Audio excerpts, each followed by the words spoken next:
자, 기권과 날씨에서 기압과 바람 파트에 이제 두 번째 노트 시간인데요. 오늘 날짜 쓰시고요. 어머, 왜 날짜가 안 써지지? 5월, 오늘은 17일입니다. 월요일. 자, 기압과 바람 가겠습니다. 이거 교과서에서 좀 했잖아요. 여기서는 조금 더 깊이 또 한번 정리하는 마음으로 할게요. 바람은 공기가 위로 올라가는 경우를 이걸 이제 수직 혹은 연직이란 말을 많이 쓰거든요. 연직 방향으로 이동하는 흐름은 우리가 바람이라고 하지 않죠. 그래서 바람은 공기가 수평 방향으로 이동하는 흐름입니다. 바람의 원인과 방향은 결국 두 지점 사이의 온도 차이로 인한 기압 차이겠죠. 그래서 고기압에서 저기압으로 메워준다 그랬죠. 그래서 결국은 기압차가 없어지도록 해소되게끔. 기압차가 해소된다는 건요. 결국 처음에 여기에 예를 들면 여기가 더 온도가 높은 경우에 상승기류가 생기겠죠. 이 상승기류가 생겨서 이렇게 도는 사이에 결국 일어나는 일은 뭐냐면요. 여기서 증발이 일어날 거 아니에요. 그리고 여기로 열을 가지고 올라가서 이쪽으로 가서 이렇게 내려가는 경우는 결국은 대류를 통해서 이쪽에 남는 열을 여기가 좀 더 온도가 낮으니까 남는 열을 옮겨주는 역할을 하는 겁니다. 즉 바람의 원인과 방향은 바람의 원인은 사실 두 지역의 기압 차이지만 기압 차이를 만들어낸 것은 온도 차이고요. 이 온도 차는 전 지구적으로 일어나죠. 그래서 온도 차이가 발생하면은 기압 차이가 발생하고 이 기압 차이에 따라서 바람이 이동하고 이 바람이 이동하면서 구름도 이동하게 되고요. 구름이 이동하면은 그 구름이 비를 내리게 됐을 때 수증기로 증발할 때의 그 수증기가 됐을 때 여기서 물이 수증기가 될 때 열을 흡수할 거 아니에요. 열 흡수. 이 열을 흡수했던 것을 가지고 가서 결국 열을 이동시킨다는 뜻이에요. 그래서 대류 자체가 원래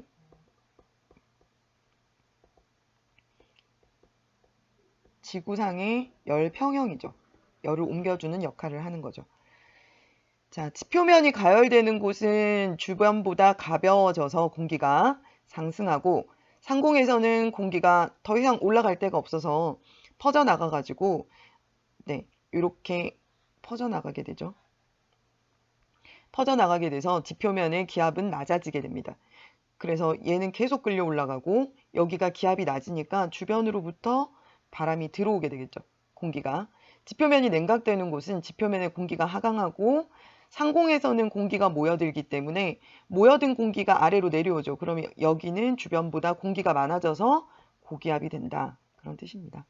그래서 여기는 저기압, 여기는 고기압.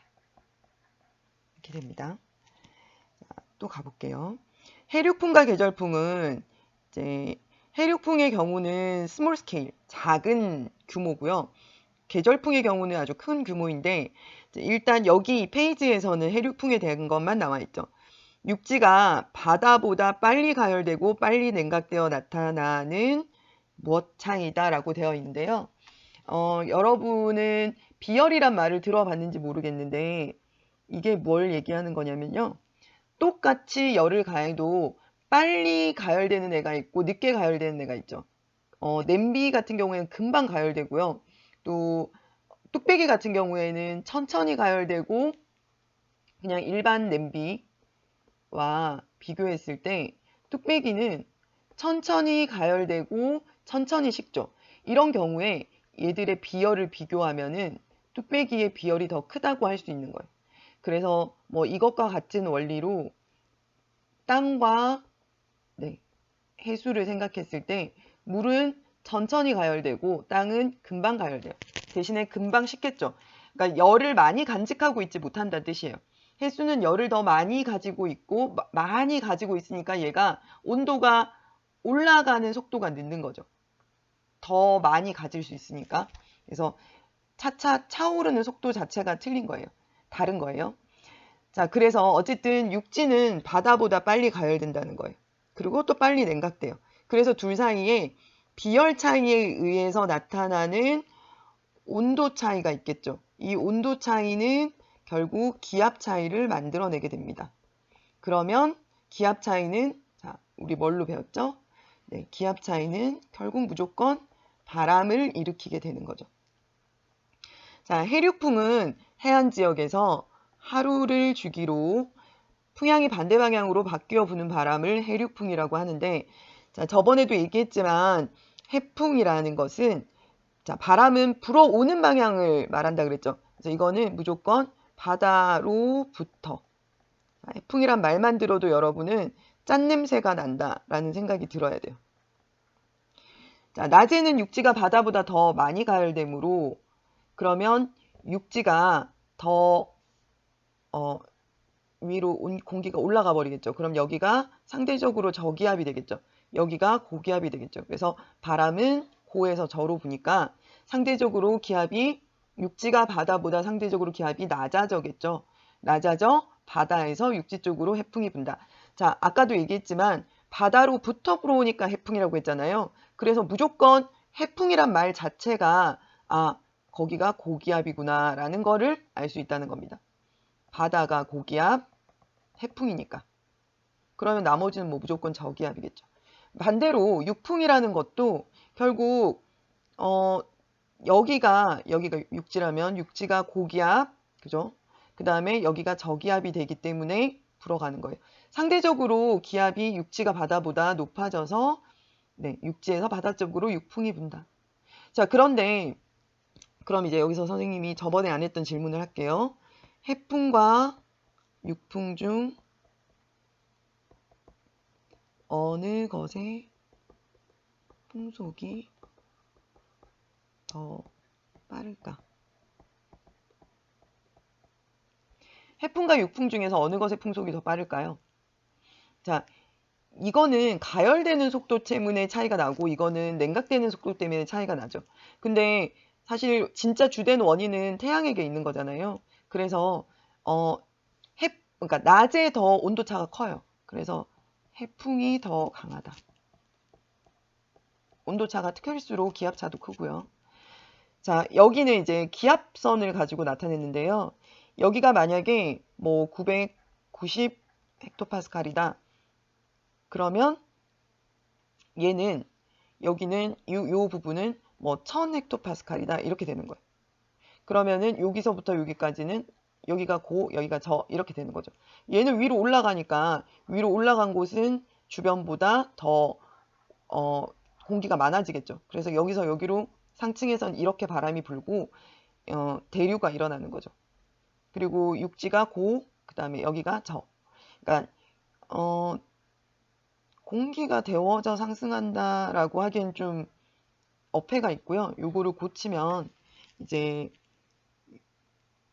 육지의 공기가 덜 냉각돼요. 육지가 상대적으로 기온이 높다. 그러면 육지가 덜 냉각돼요. 더 냉각돼요. 그치? 낮다. 자, 선생님처럼 하지 마세요.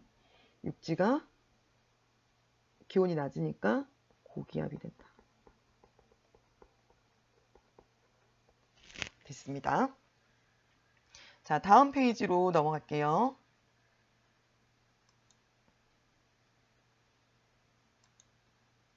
네. 자, 다음 페이지에 이제 계절풍이 나와 있는데, 계절풍은 대륙과 해양 사이에서 이제 1년을 주기로 풍향이 바뀌어 부는 바람이에요. 대륙이 해양보다 아까 해륙풍의 원리처럼요. 대륙이 해양보다 더 많이 가열되겠죠. 그러면 이건 약간 낮의 느낌이죠. 대륙이 해양보다 상대적으로 기압이 낮아져서 해양에서 대륙으로 남동계절풍이 부는 것은 이것은 이제 그 평균적으로 밤낮을 가릴 것 없이 평균적으로 대륙의 기온이 더 높아지는 경우니까 대륙이 더 많이 가열되는 경우이니까 이때는 여름이라고 할 수 있겠네요. 그 다음에 반대로 대륙이 해양보다 더 많이 냉각되는 경우는 겨울이라고 할 수 있겠죠. 대륙이 해양보다 상대적으로 기압이 높아져서 대륙에서 해양으로 북서계절풍이 부는데요. 우리나라 같은 경우에는 지금 바다를 경계에 두고 큰 유라시아 대륙이랑 그 다음에 커다란 북태평양 사이에 한반도가 위치하고 있죠. 그렇기 때문에 이런 계절풍이 부는 거예요. 그래서 이때가 저기압이고 여기가 고기압인데 우리는 이미 이름을 알고 있거든요. 그래서 얘 이름은 북태평양 고기압이에요. 근데 이제 북태평양 고기압은 바다로부터 오는 거잖아요. 그러니까 바다의 성질을 가지고 있겠죠. 그죠? 그래서 바다의 성질을 그대로 가지고 있어서 북태평양은 이제 적도 가까이 이쪽에 있으니까 이 북태평양 고기압은 성질이 온도가 왜 이러지?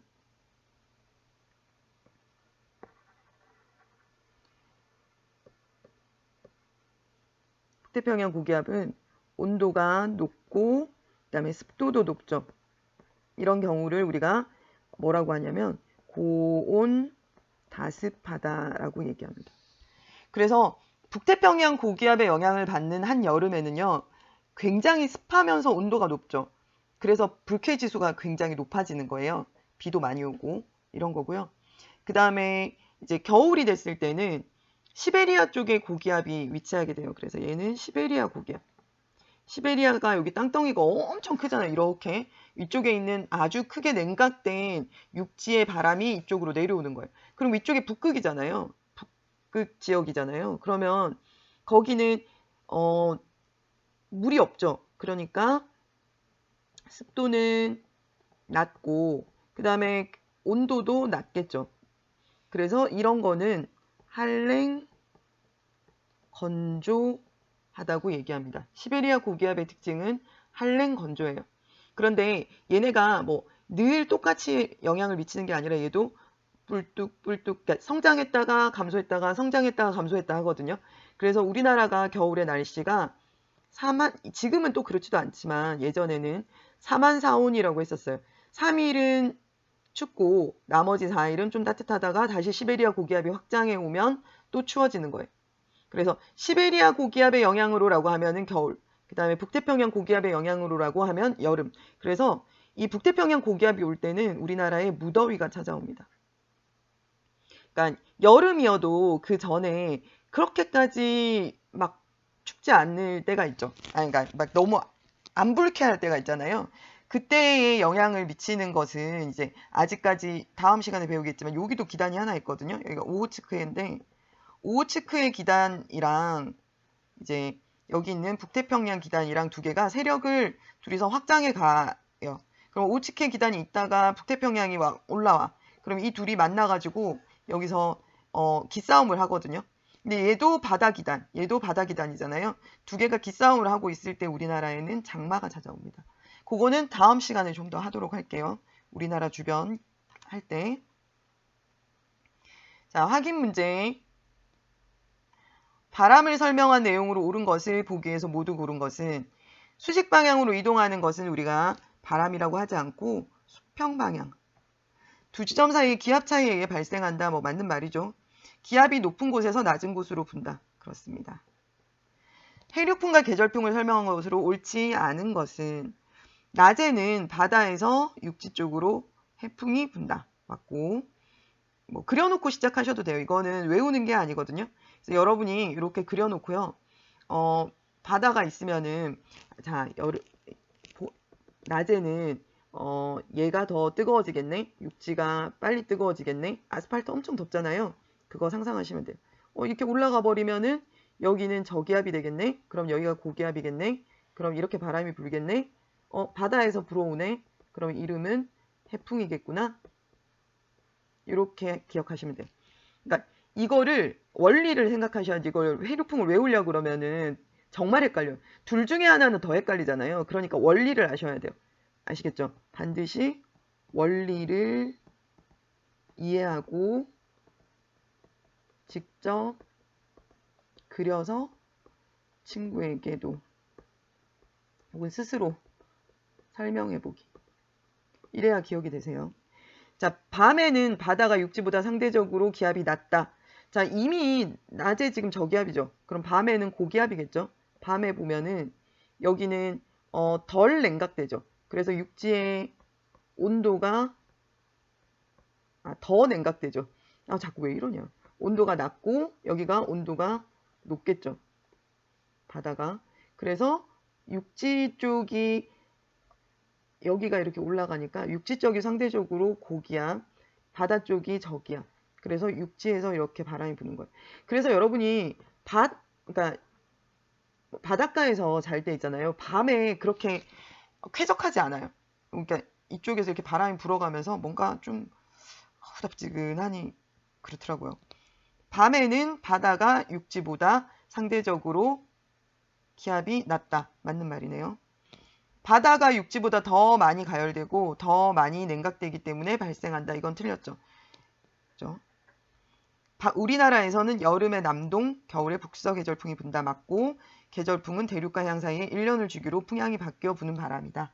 자, 여기까지 하면은 오늘의 노트는 끝이 나겠습니다. 과제는 알고 있다시피 요거 2개의 노트 사진 찍어가지고 내시면 될 것 같네요. 질문이 있으면은 거기 과제 내실 때 댓글로 달아주셔도 되고요. 수업 자체에다가 댓글로 달아주셔도 되겠습니다. 너무 필기가 많다는 원성이 있었고 지난번이 38분이었기 때문에 오늘은 짧게 끝내도록 할게요. 수고하셨습니다.